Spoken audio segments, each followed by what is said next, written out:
So today we'll touch on all four RFPs that are being released. All four request for proposal documents, which are RFPs, follow the same order of contents. So each RFP will have a section 1, which will give an overview of the 2021 RFP process, the process that is happening right now. Section 2 will give specifications for each service type. Section 3 will give more detail about the request for proposal process, how things are submitted, the timeline, and the question and answer period. In addition to this document, we suggest that you hold on to a copy of today's slides, which will be available on the First Steps Kent website with the request for proposal. And there is also a agency training manual for the EC Impact platform, which is how applications are being submitted this round. So there's kind of 3 pieces of material that we suggest you keep nearby as you are completing your proposal. So to touch a little bit on the request for proposals, section by section, really take some time to review section 1. As mentioned by Christine and by Kyle, these dollars are taxpayer dollars. There are requirements that come attached with these funds. And this section provides an overview of the Ready by 5 funding details and requirements that are important for all agencies to know. So it highlights all information is available in the service provider manual. And we also suggest that you take a moment to acquaint yourself with that document and the requirements in there as well. This section also details the available funding. So we are projecting about $8 million a year for year 1 and for year 2. Please note that these awards are contingent on the actual annual tax capture by Kent County, and they're also subject to appropriation by the Kent County Board of Commissioners for each year. Contracts will begin January 1st, and they will continue through December 31, 2023.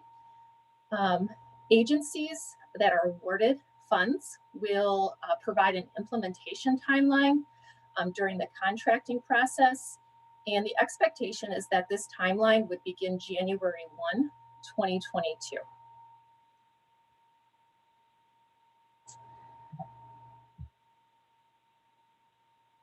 So there have been some updates to the reimbursement structure too since the last round. Beginning in 2022, all contracts will be reimbursed on an actual cost rate basis up to the total amount of funds awarded each year. So service providers that are awarded funds will be required to submit monthly and quarterly reports that will detail units, including the numbers served and the number of encounters, depending on the service that they're providing. Reimbursement will be for the actual, reasonable, and allowable costs of programming, and this will all be specified in the service provider agreement that is signed at the beginning of services.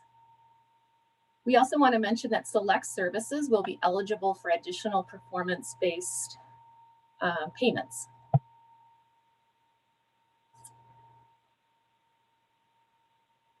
So a little bit about the performance-based contracts. There are options for a few types of services. This includes all services under the Healthy Development Programming, as well as home visiting programming. So this includes the opportunity to invoice for additional milestone payments when the provider is able to achieve predetermined milestone or predetermined metrics. These will be determined during the contracting process. We do have more information about this in section 1 of the RFP, and we will continue to provide information, as awards are funded and we move through the contracting process.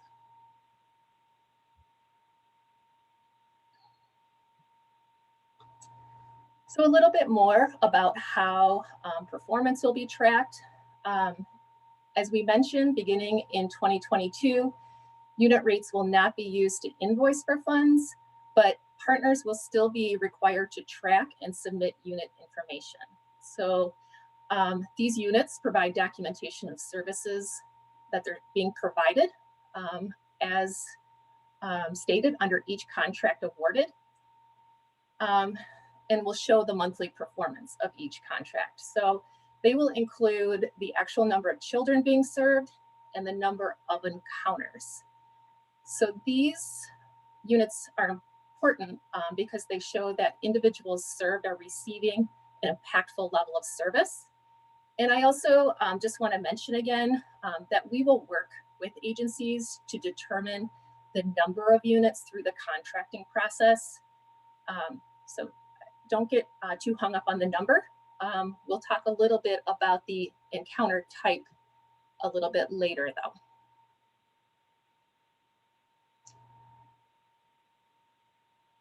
So a little bit about the RFPs. These are all in section 2. And again, it's really important that you take a moment to review section 2 in its entirety. This is the section that gives specifics of what must be included in services. It's also important to know that proposals are evaluated by the Resident Proposal Review Board. This is the body that determines, makes recommendations for how funds should be awarded. And they are evaluated by this body under the RFP in which an agency applies. So be sure the services that you are proposing clearly aligns to the descriptions and specifications of the RFP and the program type that you are applying under. So again, you can find this information in section 2. If you have questions about the specifications, we highly encourage you to submit questions through the question and answer process. We also take a moment to review part 4 in this section of the RFP. This is the criteria that the Resident Proposal Review Board will be using to score each proposal. So all of this is in section 2. There are 4 RFPs this round. So each of them are a little bit different. We'll touch on the first one here, which is outreach and navigation. And outreach and navigation services function as the front door for families accessing early childhood services, ensuring that all families are connected with the right service at the right time. So services will provide outreach, screening, and navigation within their model. So this includes a plan for outreach. How are you going to reach families? Screening protocol and an identified screening tool to help understand what the specific needs of families are. And each program will be required to have clear procedures for how referral success is tracked. So these are the services that will address barriers to accessing services, barriers to accessing information, as well as community resources. So again, see the RFP for complete specifications. And something else we also want to mention with these services, it's really important that each agency have a clear plan to increase outreach to Kent County's most vulnerable families not currently engaged in services. This is something that we are going to be looking for in all the proposals. So examples of this would be, but not limited to, families whose primary language is not English, families with limited internet or technology access, and families in the rural areas of Kent County, in addition to the 200% federal poverty level household income that we state and communities that are marginalized.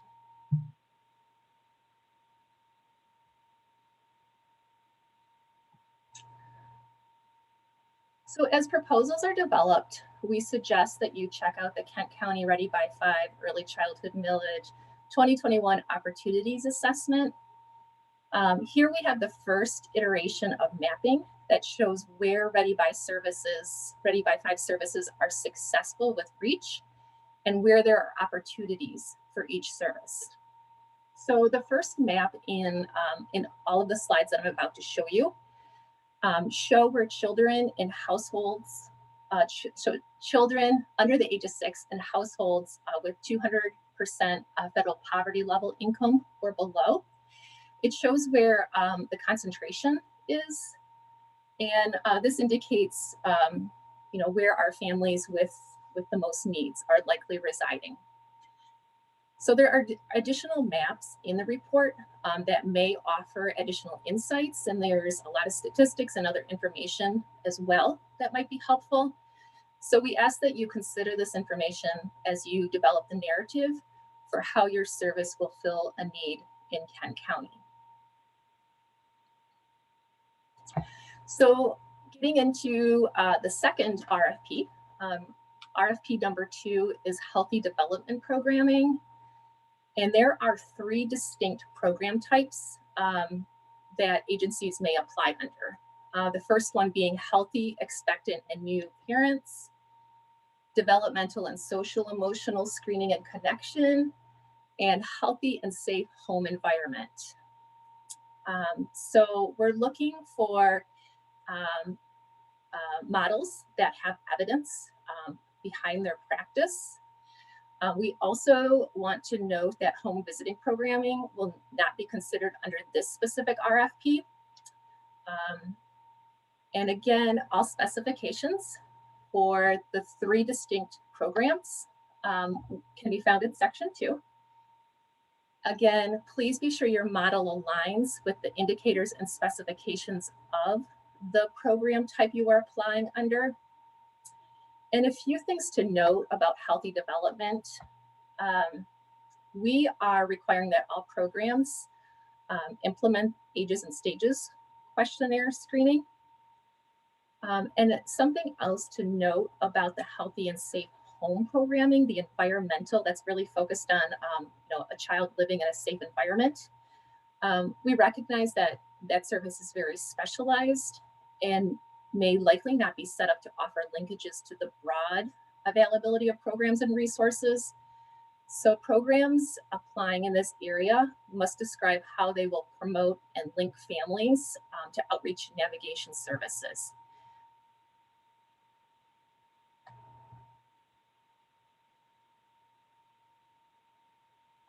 So again, we will point to the maps. You may use these as well as information included in links that we have included at the end of this presentation that you will have a copy of.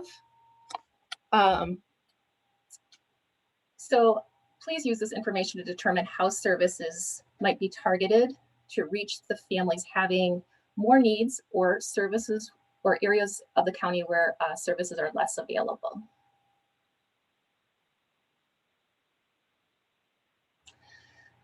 So this takes us into our third RFP, early learning.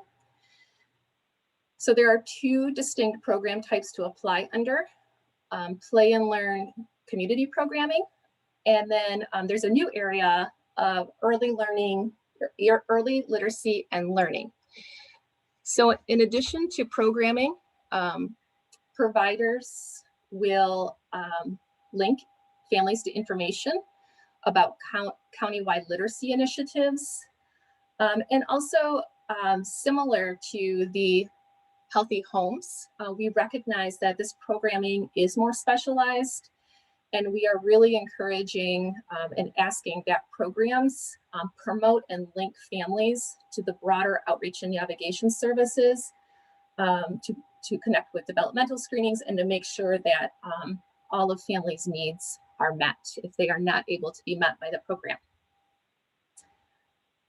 All programming will incorporate the early childhood standards of quality as provided by the Board of Education, Michigan Board of Education.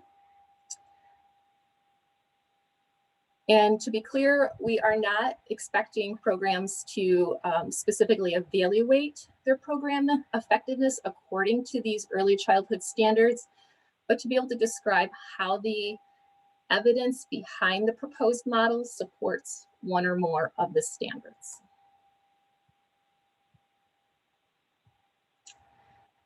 So we have provided maps here, and again, full-sized,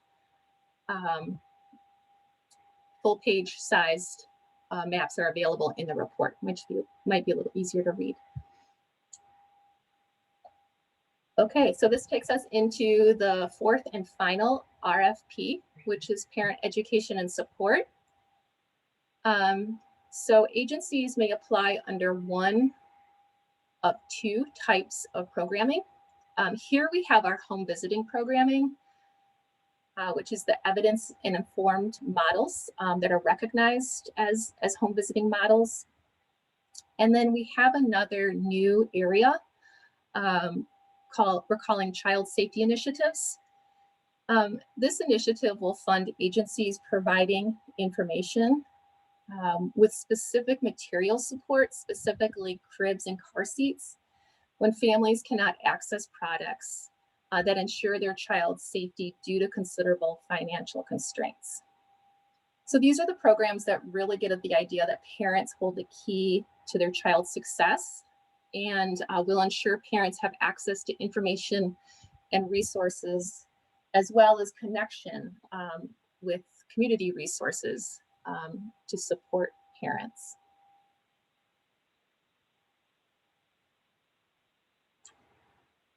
So one more map for you to consider as you are thinking about and formulating your proposal.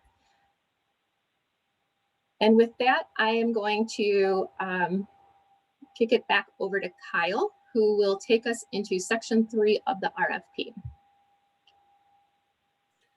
All right, hello again, everyone. So we are now going to enter the question and answer period. So if there are any requests for clarifications or interpretations of the RFP, they must be made in writing and submitted to us by August 9th by 5 p.m. And this is a firm deadline, so no questions will be accepted after this period. And the link to do so is found on our website. And so in turn, First Steps Kent will provide answers and notifications of amendments to the RFP no later than August 16th.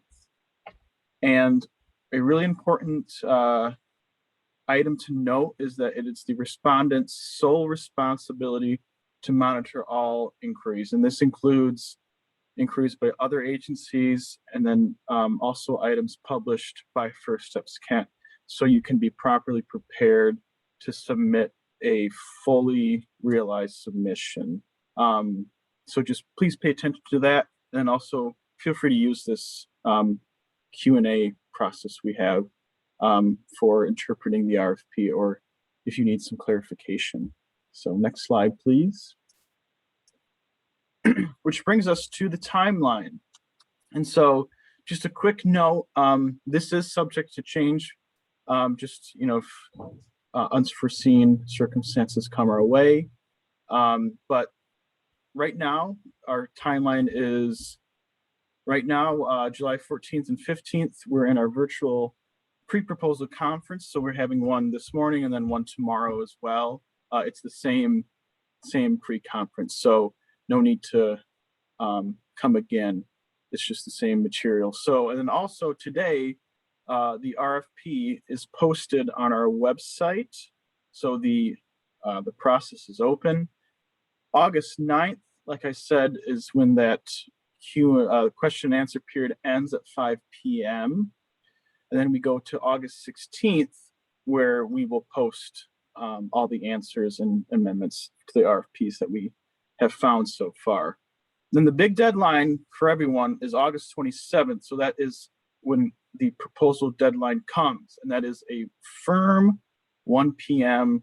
deadline. So please have everything submitted prior to that date and time.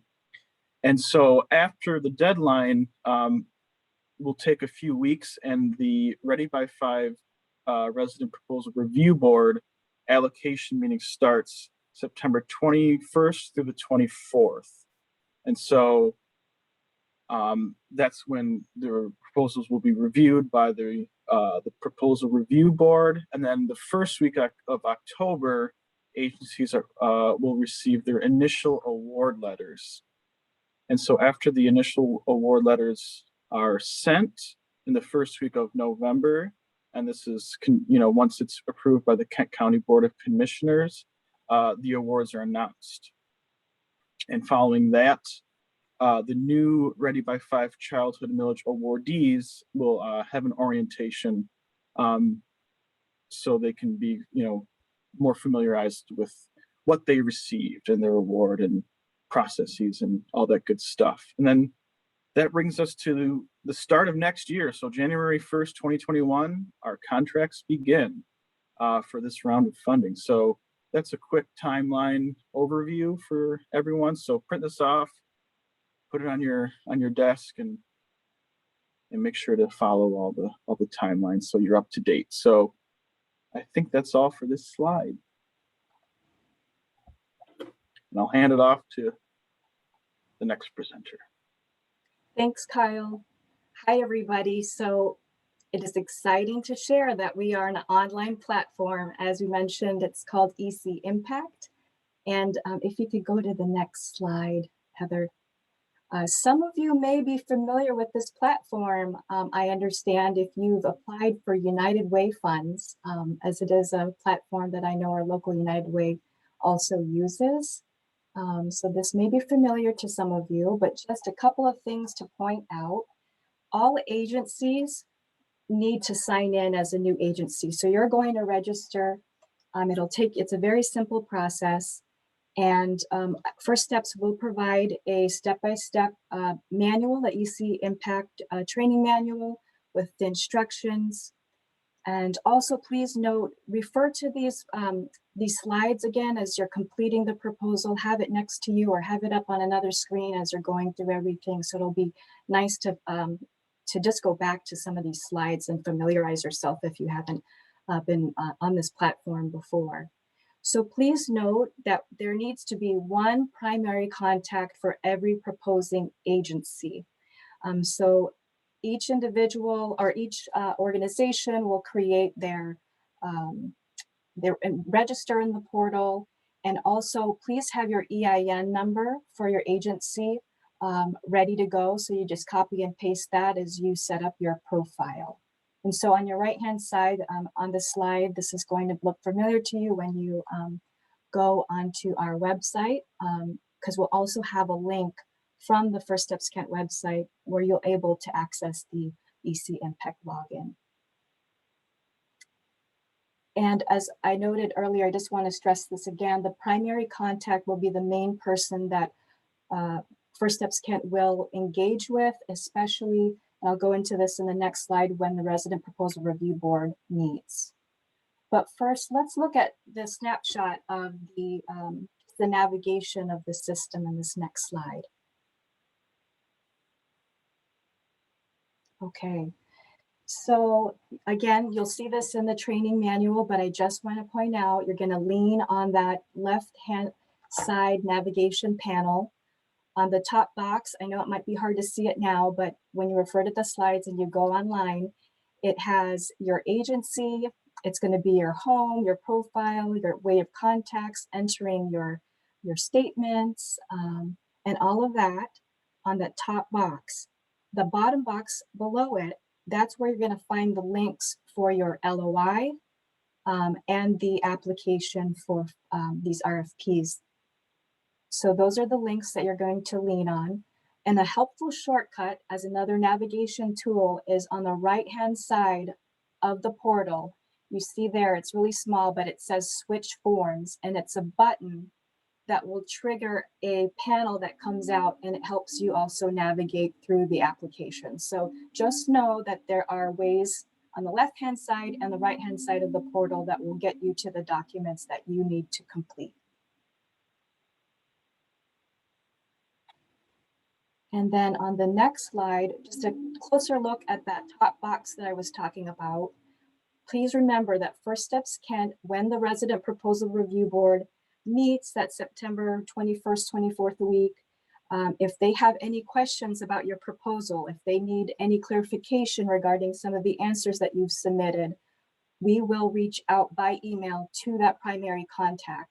So it's so important that you review that email and that phone number that you enter in the system, because that's the person that we're going to be chatting with. And oh, also, I should note and stress that please know that we're going to need an urgent response during that week that the Resident Proposal Review Board meets. So be on standby, essentially. Okay, next slide, thank you. So closer look at the LOI. It's super simple, everybody. So all you have to do is click on the link in that second box that you'll see below. Right there, it says LOI, and all you do is enter your agency name, address, your primary and your financial contacts.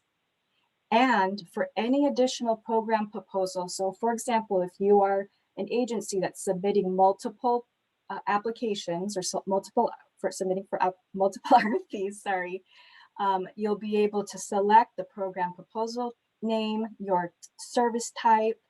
You're going to be able to submit a brief program description, only 1,500 characters, and just make sure you click submit. And I know it's hard to see on that little snapshot, but just make sure you submit. There's a submit button at the bottom, and that's pretty much it.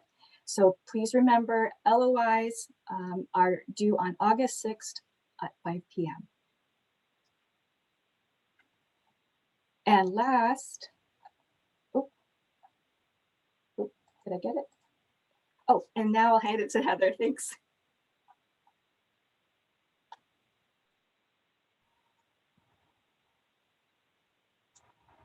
Thanks, Christine. So we have set up this portion of the presentation to serve as an overview guide for each section of the application. So again, we encourage agencies to refer back to this slide deck as you are completing each section, in addition to the training manual and the RFP document. So one thing that we want to draw your attention to is the distinction between agency and program. Agency forms will be completed only once for each agency. Program forms will be completed for each separate proposal if your agency is submitting more than one proposal.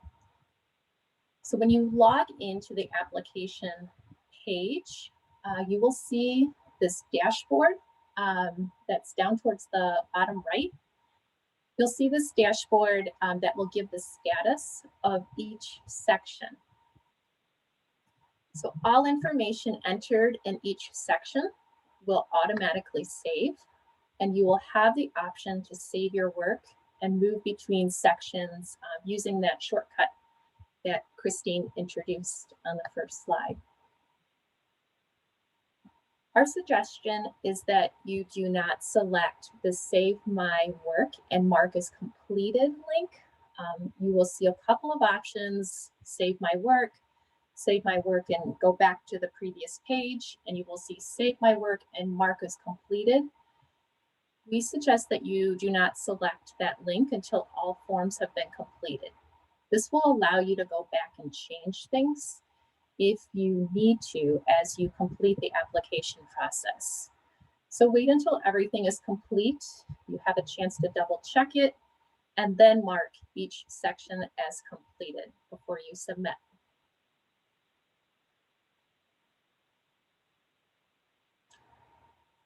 So we have broken this into 10 steps to complete the application, and they are all listed here. A few more hints as you move through the forms. Watch for the instructions in light yellow boxes. You will see instructions at the top in those light yellow boxes, and you will see that there are hover boxes that will offer more context to the questions being asked. These hover boxes are by the green question marks, and they're, they are kind of put throughout the document. So you'll see them next to any question where we thought that there might be additional helpful information to include. With this online platform, note the word limit. Some sections are supposed to be really brief and some longer. So just note that as you are looking through each question. And also a few questions are linked. So you may see a different question appear depending on how a previous question is answered. So if you say yes to a question, you may see certain questions appear. And if you say no, you may see something else happen.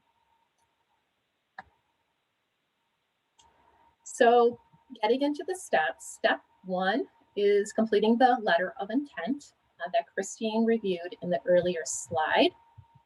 And step 2 is where you will begin the full application. So you will select your program type. This is the specific program type you are applying for under each RFP. And we have included them here.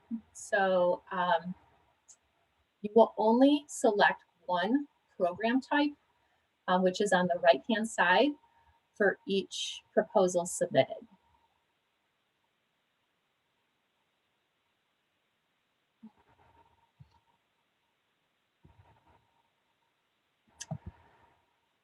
Also in step 2, you will pick your encounter type.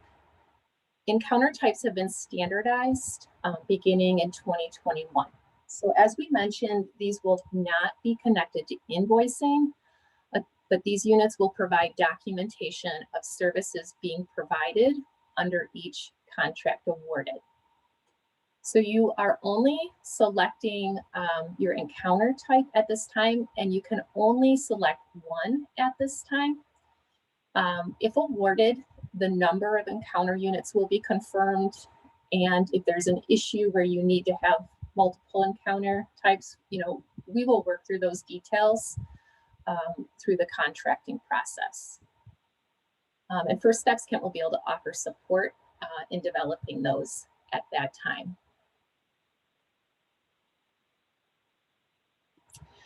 So for outreach and navigation, there's only one encounter type, and this one is specific to outreach and navigation. And we will be, asking for how many individuals you intend on reaching, how many individuals you intend on screening, and how many will receive navigation services. So defined as receiving one or more confirmed referrals. So this is the minimum number that you intend to reach. And again, we will work with you on these numbers during the contracting process. For outreach and navigation, we'll also continue to look at how many connections happen, but it will not be tracked as a formal unit of service.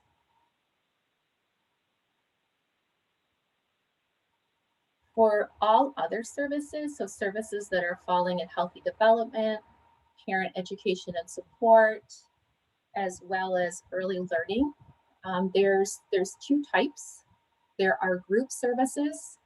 So this is where you are serving 2 or more individuals, each from different households. And then there are direct services where you are serving any number of individuals from one household.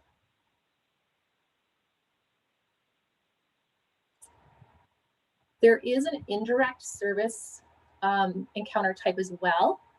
This may only be used for services that do not provide direct services to children or expectant parents.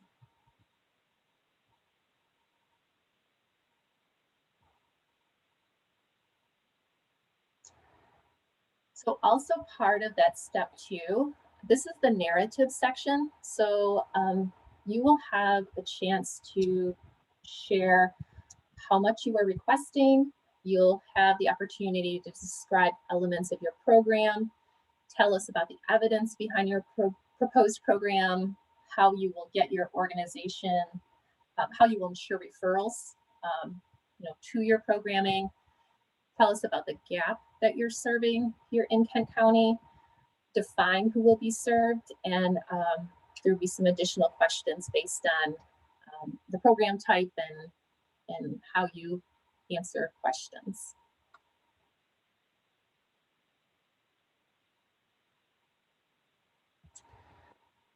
So again, consider reviewing the Ready by 5 opportunity assessment as you develop this narrative. There are also links to additional resources that are at the end of this presentation. The links will be live, and it'll take you to other resources that you may find useful. We wanted to just emphasize that we have an interest in, making sure that families, especially families from marginalized demographics, including communities of color and families and households with incomes at or below 200% of the federal poverty level. We have an interest in serving and making sure that those families are connected to services and have access to services. So we ask that you consider, group-based factors in your narrative, and also consider how your program would complement, work in tandem with other services that are funded as well.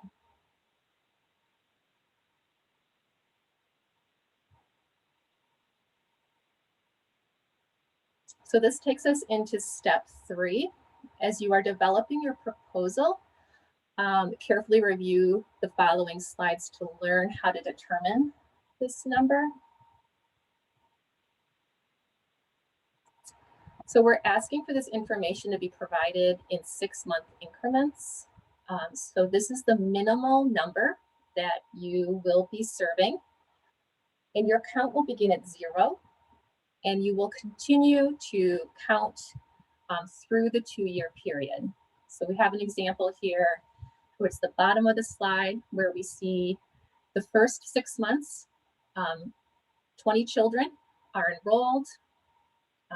By the end of year 1, an additional 30 children have been enrolled. So there's a total of 50 through the first 6 months of year 2. We see the 50 children plus an additional 30 children. So we've got 80. And then by the end of the year, we have 100 children. So they enrolled an additional 20 children those last 6 months.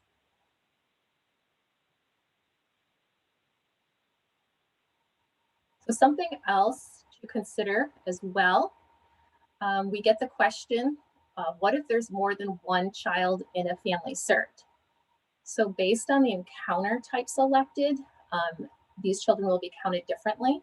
So if you are outreach and navigation or direct service, no matter how many children are in the home, there will be one target child that will be included in your count for your proposal.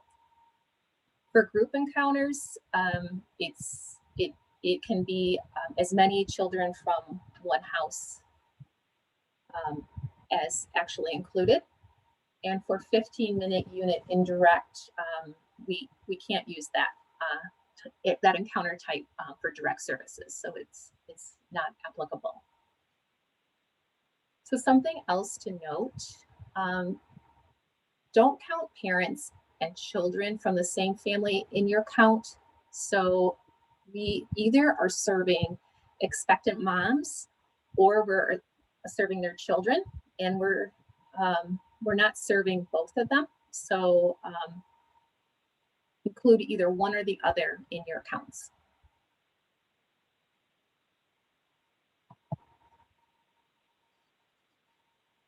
Some other things to think about, be realistic with your counts. Tell us the minimum that you will serve. Your contract success will be evaluated on whether your agency achieves this number. And think about your model think about what has happened historically in your program. Something to consider in this day and age, if there's residual effects from COVID-19 still affecting enrollments, what partnerships or relationships you would need to establish to ensure enrollment. And is this a new or expanded program? Do you need to think about a ramp up time? And again, we're repeating what we said before. You're either serving a child or an expectant mom, but not including children and expectant moms in your count. And if you are proposing an indirect service, you would enter 0 in these fields.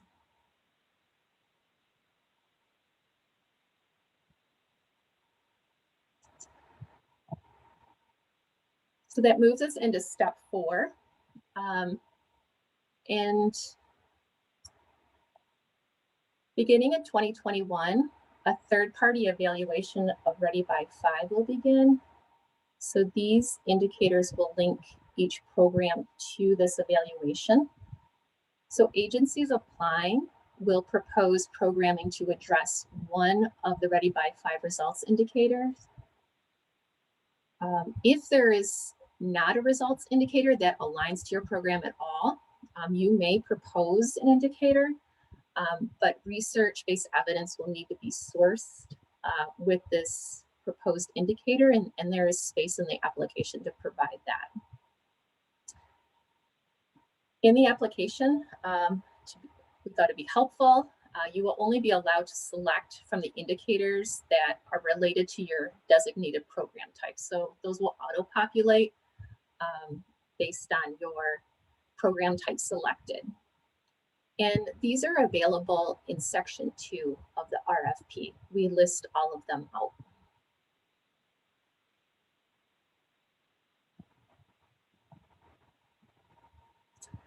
So step 5, we are requesting measurable program goals. And these are those specific, measurable, attainable, relevant, time-bound goals, those SMART goals. So these are program specific. So these are, telling us what your model will achieve and how it will achieve it. So they very well likely may be different from the results indicators. So we're asking everybody to provide a minimum of 1 goal, and you may provide more if you wish. You will report on these goals in your quarterly report. And in the application, it's almost like a Mad Lib, if you've ever done those, type template that will be filled in. So you will see in the red, you'll be able to select one of those. In the orange, you will describe the condition or behavior that you are seeking to change. In the green, you'll tell us how, and in the blue, you'll tell us how you will track that.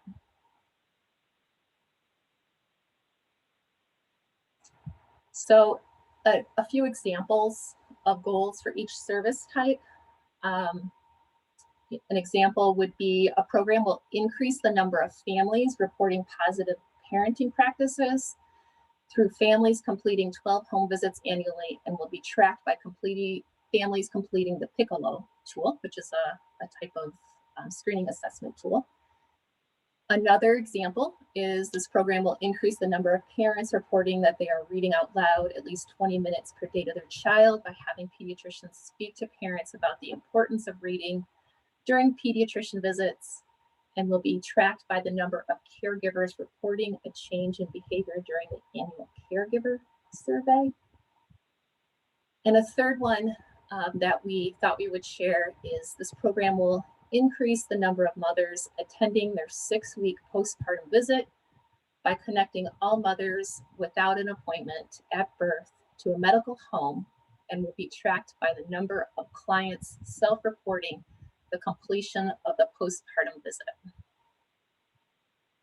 So hopefully that will be helpful.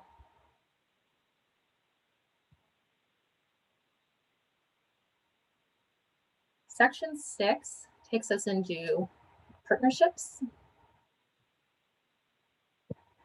And we're asking about formal partnerships here. So formal is defined as having a written agreement in place. And what we'd like to hear is if it's a new or existing partnership, tell us a description. And then also we're interested in a few types of exchanges. So if funds will be exchanged, if there will be like a subcontract type arrangement. For situations where funds are exchanged, the partner will need to be listed in the budget under individual subcontractors. And we have notes in the application to remind you, but so you are aware of that. We're also interested in hearing if there will be exchange of data. So partner is expected to share client data. In these situations, if there is collection of individual level data by a sub partner or a sub grantee, and they are sharing it with you and you are collecting it as part of your submittal process, there must be a ready by FIDE consent for families to sign so they understand that their data is being used and their information is being used for this purpose. This needs to be in place. And then this information will also need to be submitted to Kent County Health Department. And we're also interested in the exchange of referrals as well. So if partners will be referring to your program.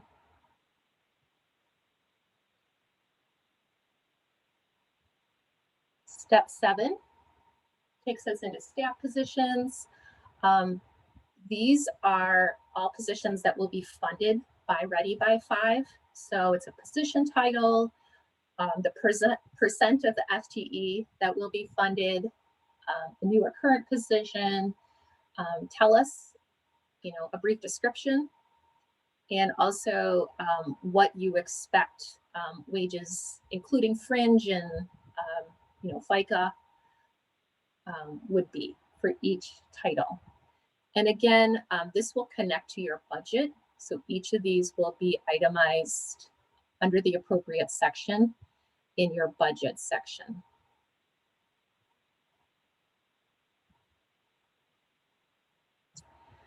So with the slides here, this is not a complete list, and not all of these things will be applicable to every program. But this is a list of things we have heard from agencies throughout the year that they wish they had thought of during the previous proposal development process. So we are including this. We encourage you to refer back to this slide deck as you are completing each section, and hopefully this list will be helpful to think about all the different factors that you may want to think about as you develop your direct staff costs.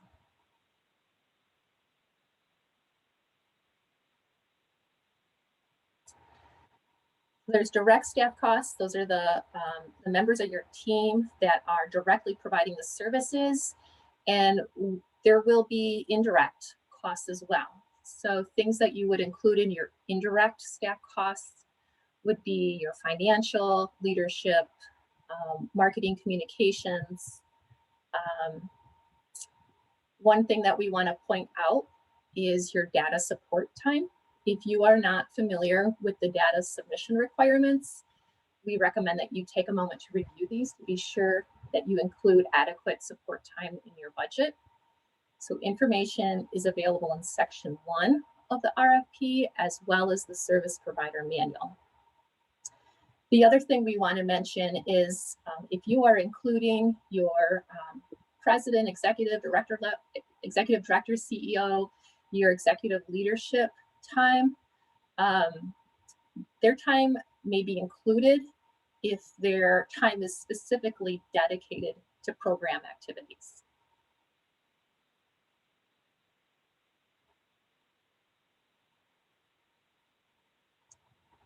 So this takes us into the budget details. So you will see a budget form in the application. You will see revenue, and we are asking you to provide all sources of program revenue. This is a little bit different than the expenses.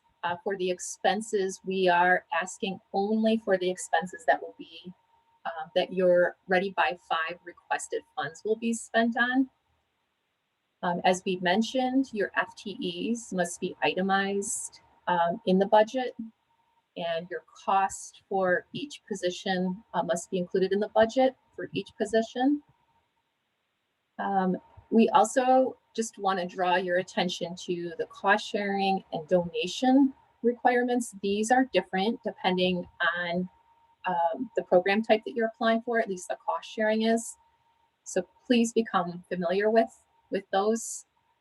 Also make sure that you are familiar with unallowable costs, including equipment. Information about all of these can be found in the service provider manual. And we have included links to the section in the application too. So hopefully that will be helpful. So just to recap, program costs for you to think about. You've got your direct staff costs. Make sure you're including wages, fringe, benefit in that cost. We also ask that you think about the wages. Are you paying a livable wage? We want to make sure that that we are acknowledging our professionals and paying according to what they should be paid. Things that you will also want to think about, especially as we are requiring screening tools in some of the services. What are the costs related to screening tools? A lot of those are not free. Think about technology, and something to note about technology, there are specific requirements related to technology, and qualifying purchases would only include technology costing less than $1,000 per unit. Otherwise, it's considered equipment. Think about things like materials to promote your program, kind of those other pieces. Indirect, we touched on the data support. Also think about your financial staff time to submit the monthly invoice. Make sure that there's time to do that, included in their time. And there is an annual assessment and quarterly reporting that are requirements. So whoever on your team is going to be involved in those, time to prepare and be a part of those two requirements we ask you to think about. Other things, is this a new or expanded program? Is there ramp up time to think about? And how will you cover costs not related that can't be covered by Ready by 5? So with that, I am going to send it back over to Kyle, who will take us into the final steps here. All right, thank you, Heather. So now we're going to talk about certifications and attachments that you will provide when you are filling out a proposal or proposals, depending on what you're going to go for. So if we could go to the next slide, please. So our first one, attachment A, is your agency staff and leadership diversity. This is a page that you will fill out during the proposal. It's an EC Impact, and this is a form that is done once per agency. So if you're an agency, going for multiple programs, you'll just fill this section out just once. And so as you can see, when you're filling this section out, there's 2 sections, race and ethnicity, and then within those parameters, there's 3 columns. And so that's broken down by your board, your executive leadership, and then the current program staff. And that is for both race and ethnicity. So you'll fill out the race section and then also the ethnicity. And then just something to point out, just make sure that your totals are the same for each, in each section. So your totals in the first section should also match your second section. So just please be aware of that. And so I think we can go on to attachment B. And so attachment B is the proposing agency agreement. And this will be filled out at both the agency level and the program level. So for the agency level, we're asking that the agreement be signed by both the executive director, the president, or the CEO, depending on your organization or agency, in addition to your board chairperson. And so you'll upload these as PDF documents in this section for attachment B. Then also at a program level, you will fill out and sign this attachment, but who is signing that would be the program lead to complete that on a program level. So you'll have your agency level with the 2 documents, and then the program level, depending on how many programs you apply for. So it's just a simple form you'll fill out and read and sign. And so we can go on to the next slide. And so some additional attachments that we're asking for or requiring are 3 letters of recommendation. So your standard letters of recommendation that you probably filled out for other RFPs. And to note, these should all just be bound in one PDF file. So you don't need to upload multiple files for the PDFs for the letters of recommendation, just one. You can just put them all in one. And then also we are requiring your most recent audited financials. And as you can see on the screenshot, these are all just listed by their required attachment, and then you'll just attach it, by a similar process that you've seen. So you'll just upload them and save. And then also we're asking for your organizational chart. So spelling out your staff and how that's broken down by your organization. And then we are also providing you the opportunity to upload your agency annual report. It is optional, so feel free to do that if you so choose. So next slide, please. And we're on to step 10, submit. You did it. So you can take a nap after you submit it, like these little kiddos. So we can go into the next slide just to make sure some things to check before you submit. And so before you submit, just make sure the amount of funds requested, they match in several sections. So in the service narrative, the budget, and so included in the revenue section, and also the expenses should equal the Ready by 5 millage request stated in the service narrative section. So just make sure all those numbers are the same, so there's no confusion. And also for staff positions, they should be itemized in the budget expense section. So you'll just list, who the staff members are, and you'll list them in the budget narrative. And then also partnerships, any partnerships where funds are exchanged, they should be itemized and included in the budget expense section. So just make sure to review all of these items before you submit, just so you don't have any hiccups after and cause any issues there. And so with that, all the proposals should be submitted at one time. So if you're an agency coming for maybe multiple programs, you'll submit them all at the same time. So you won't submit, one for health and development and then early learning. This will all be submitted in one time. So just make sure you take the time to go over all of the sections and make sure that everything is, all your I's are dotted and your T's are crossed, and everything reflects and flows. So those are just some items to consider before you submit. And so we can go to the next slide, please. And so here is a question. So if you have any technical issues with the EC Impact system, say some password issues or something along those lines, you could reach out to our email, which is ready5kent@firststepskent.org. And so something to note, you can send very technical EC Impact questions to this email, but if you have questions other than that, like about clarifications, like we talked about earlier, you would do that through the written process that's found on the website. So for this email, please only limit it to questions about technical issues through the portal.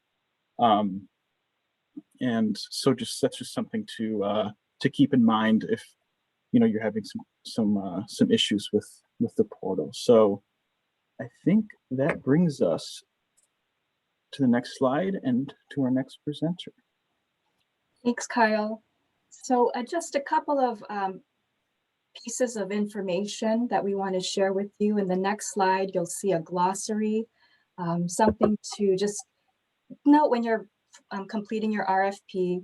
We have the definitions again for service type, program type, encounter, objectives, those indicators that Heather went over, and also the updated unit structure. So please look at that if you need to refer to that. And as Heather mentioned in her slides earlier, there are the links to suggested resources. As you see here, we have links to different data sources, the manual, the standards of quality, the ages and stages. And then we'll also have that EC Impact Agency Training Manual link live soon.